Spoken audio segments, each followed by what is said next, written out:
Hi viewers, welcome to Healthy Cooking Channel. வீடியோக்குள்ள போறதுக்கு முன்னாடி இதுவரைக்கும் Healthy Cooking Channel சப்ஸ்கிரைப் பண்ணாதவங்க மறக்காம சப்ஸ்கிரைப் பண்ணிக்கோங்க. பக்கத்துல இருக்கக்கூடிய பெல் ஐகானை கிளிக் பண்ணிக்கோங்க.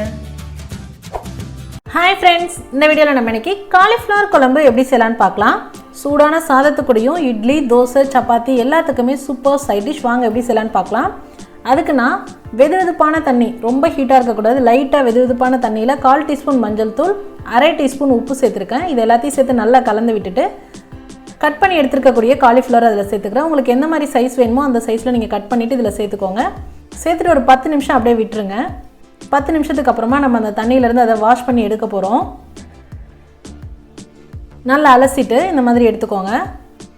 எடுத்ததுக்கப்புறமா அதை 2-3 டைம் வந்து நார்மல் வாட்டரில் வாஷ் பண்ணிவிட்டு அதுக்கப்புறமா எடுத்து பிளேட்டில் ட்ரான்ஸ்ஃபர் பண்ணிக்கோங்க. இப்போ காலிஃப்ளவர் க்ளீன் பண்ணியாச்சு. அடுத்ததாக நம்ம கிரேவிக்கு தேவையான பேஸ்ட் அரைக்க போகிறோம். கடாயில் 2 டேபிள் ஸ்பூன் எண்ணெய் விட்டுருக்கேன். எண்ணெய் சூடானதும் சின்ன வெங்காயம், இஞ்சி, பூண்டு, ஒரு பெரிய சைஸ் தக்காளி, கொஞ்சமாக கருவேப்பிலை, இது எல்லாத்தையும் சேர்த்து நல்லா வதக்கிக்கணும். பாருங்கள், தக்காளி நல்லா இந்த அளவுக்கு வதங்கி வரணும்.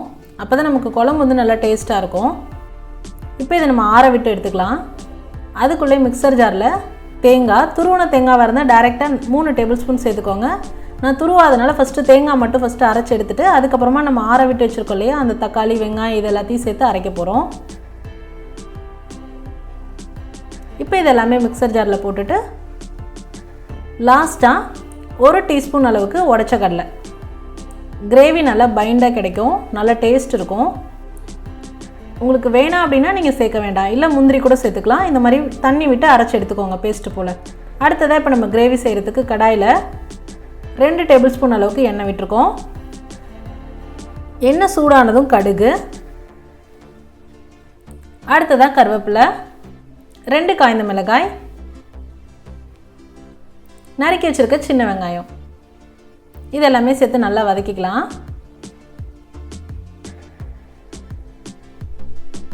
அடுத்ததாக 1/4 டீஸ்பூன் மஞ்சள் தூள், 2 டீஸ்பூன் கறி மிளகாய்த்தூள் சேர்க்குறேன். உங்கள்கிட்ட கறி மிளகாய்த்தூள் இல்லை அப்படின்னா மல்லித்தூள், மிளகாய்த்தூள், கரம் மசாலா தூள் சேர்த்துக்கலாம். இதெல்லாமே சேர்த்து நல்லா இந்த எண்ணெயில் அதோட பச்சை வாசனை போகிற அளவுக்கு வதக்கி எடுத்துக்கணும். இப்போ பாருங்கள், மசாலா நல்லா எண்ணெயில் வதங்கி வந்ததுக்கப்புறமா நம்ம ஏற்கனவே அரைச்சி வச்சுருக்கக்கூடிய பேஸ்ட் இதில் சேர்த்துக்க போகிறோம். இப்போ அதையும் சேர்த்து கொஞ்சம் நல்லா கிளறி விட்டுக்கலாம். இப்போது மசாலா, வெங்காயம், நம்ம அரைச்ச விழுது எல்லாமே சேர்ந்து நல்லா கலந்து விட்டுருங்க.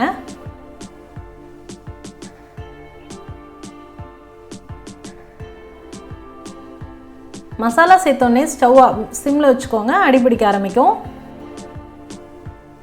அடுத்ததாக நம்ம சுத்தம் பண்ணி வச்சுருக்கக்கூடிய காலிஃப்ளவர் அதில் சேர்க்குறோம். சேர்த்துட்டு அந்த காலிஃப்ளவரையும் அந்த மசாலாவையும் நல்லா கலந்து விட்டுருங்க. ஸ்டவ்வை சிம்மில் வச்சுட்டு 5 நிமிஷம் இந்த மாதிரி அடிப்பிடிக்காமல் கிளறி விட்டுருங்க.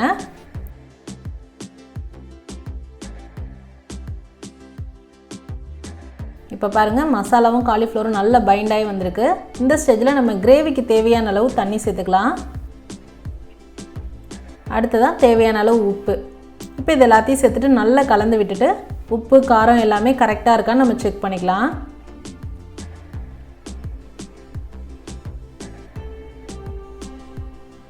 ரொம்பவும் தண்ணி சேர்த்துட்டிங்க அப்படின்னா கிரேவி தண்ணி பதமாக போயிடும்.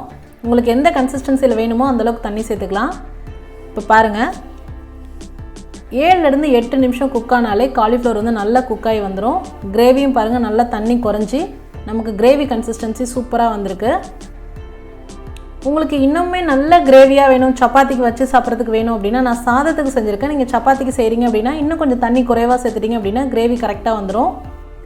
அவ்வளோதான் ஃப்ரெண்ட்ஸ், இந்த வீடியோவில் நம்ம இன்றைக்கி காலிஃப்ளவர் குழம்பு எப்படி செய்யலான்னு பார்த்தோம். இது போன்ற ஹெல்தி ரெசிபீஸ்க்கு மறக்காமல் ஹெல்தி குக்கிங் சேனலை சப்ஸ்கிரைப் பண்ணுங்கள். இந்த வீடியோ உங்களுக்கு பிடிச்சிருந்தா லைக் பண்ணுங்கள், ஷேர் பண்ணுங்கள், கமெண்ட் பண்ணுங்கள். தேங்க்ஸ் ஃபார் வாட்சிங்.